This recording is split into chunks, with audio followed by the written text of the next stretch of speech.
Hi, everybody. I'm Darren Lynch, founder and CEO of Irish Titan. You're about to listen to some Ecomm Forum whiskey shot follow-ups. Enjoy. More to come. Hi, everybody. Welcome. I'm Darren Lynch, founder and CEO of Irish Titan, here with Krish Iyer. Krish, how are you doing today? Doing great, doing great. Excited to Cool. be here. Fill everybody in on what you do real briefly.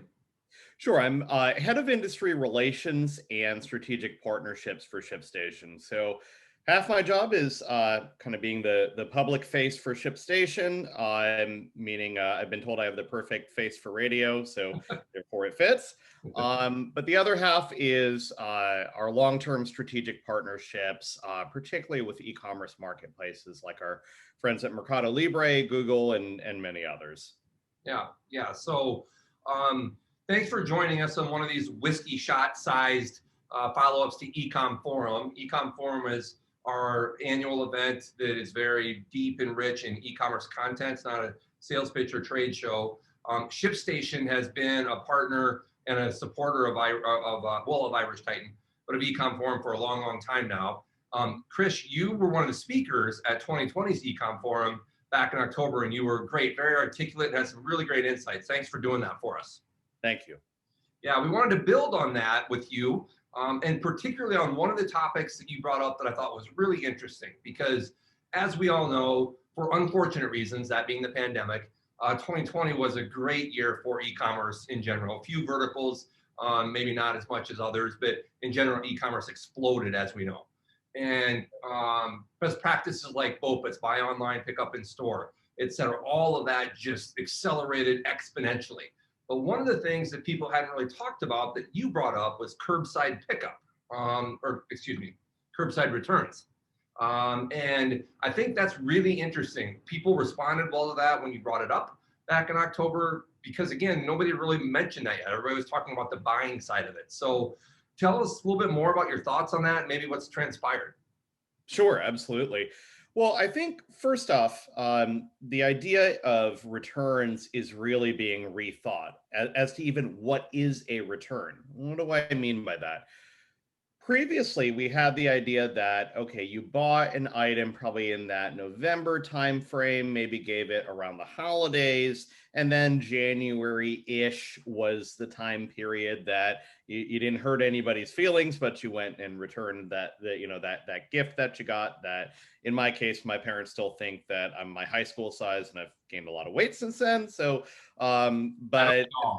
yeah, yeah, me more than others. But what I would say is that really you have a few phenomenon going on. Number one, the idea that could that return actually be a new sale, and you almost have a cross of inventory to some extent, meaning if I'm looking to return and somebody's buying the item, is there technology that's smart enough to maybe cross streams just a little bit, picking up from Ghostbuster themes back in the 80s, of course, but crossing streams of what that return really is. Now, there's usually a quality assurance process to that, but I do think that the whole concept of returns is being rethought.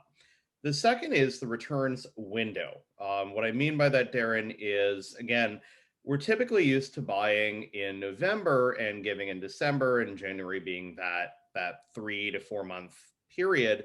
But this past year, you saw buying for the holidays occur as soon as July and August for the holidays. Funny story, I'll tell you as an aside. When we had seen some ShipStation data, I was looking at it in September saying, wow, people have started shopping as soon as the summer. And I was telling that to my wife. And she said, well, yeah, I already got all mine done a few weeks ago. And this was in early September.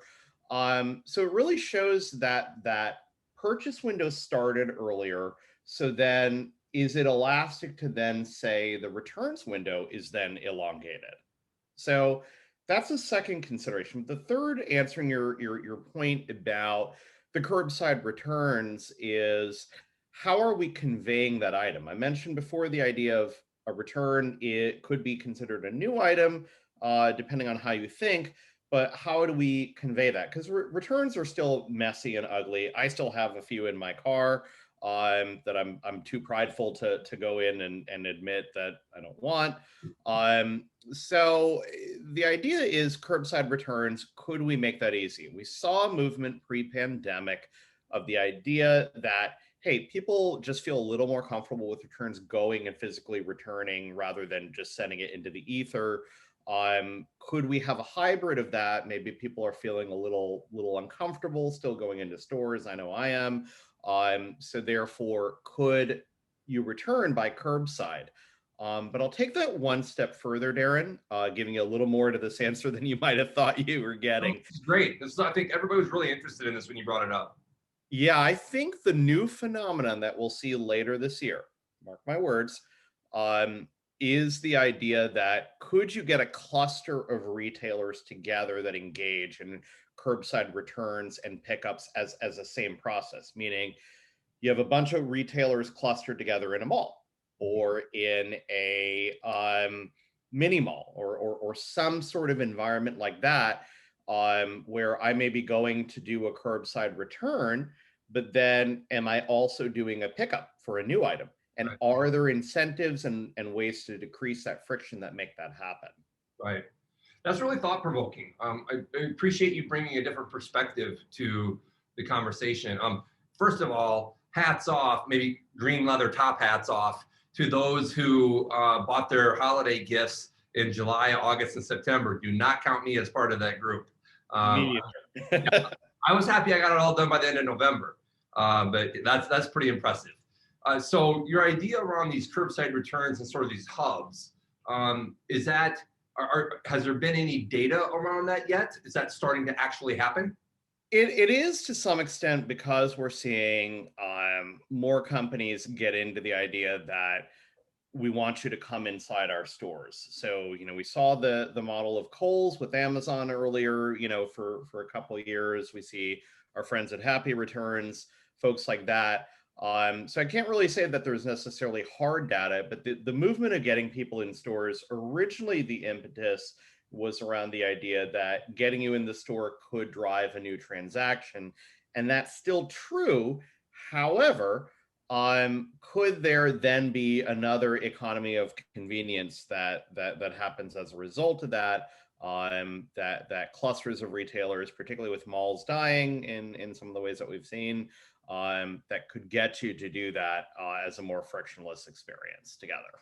Yeah, really interesting. Well, I think returns is one of the parts of the transaction, parts of that journey that has improved a lot over the years. And I know Amazon gets a lot of credit for pushing new best practices, deservedly so. I kind of feel like Zappos might have been the one that really sparked an improved returns experience. But a lot of retailers, a lot of online merchants have that happy returns, et cetera, kind of built into the experience, and it's been facilitated to a great degree. But COVID and the pandemic has introduced a whole new curveball. I think that notion of curbside returns is really interesting. So thanks for sharing that. Is there any last nugget you want to leave our listeners and viewers with? The only thing I would say is, again, to the idea that returns are really being rethought. Some of the old friction points are still true. If you're anything like me, my daughter uses up all the ink in my printer. So therefore, if I want to print a return label, I don't have the opportunity. But that yucky, messy returns process, 2 points to it. Number one, you're seeing people kind of get over some of that ickiness, so to speak, because they really don't want to go out with the pandemic. So printing the label from home, finding packaging, becoming something that people are maybe a little more comfortable with than they have been before. That's one. I think the second point is the idea that retailers really have to expect that the consumer may return in a variety of ways, meaning going into the store, meaning going into another retail location, or doing from home. So offering a lot of different methods, not just from a technology or conveyance standpoint, but even on packaging. So if you're anything like me, you receive apparel in a poly bag, and I'm like the Incredible Hulk, and opening it. But if I have to make a return, one of the big problems is packaging. Right. And if you're the retailer, you have a real incentive to provide reusable packaging for the return, because somebody may use a box this big. And if you're providing free returns, well, that could be a very serious shipping and return charge if somebody's choosing a big box for a really small item. So I think you'll start to see a movement in packaging in apparel and small electronics away from the poly bags and more toward a small box or something like that. Even if the outbound shipping cost might be a little more expensive, your long-term savings as a retailer from a customer experience standpoint and returns cost processing standpoint will be mitigated by that. Yeah. Well, this is interesting. Who knew returns could be so thought-provoking, right? Yeah, absolutely. Most people get afraid to ask me this question because they don't have an exit strategy. So, Well, Krish, this was fun. I look forward to doing this more with you. Thanks for joining us. absolutely. Thanks for having me.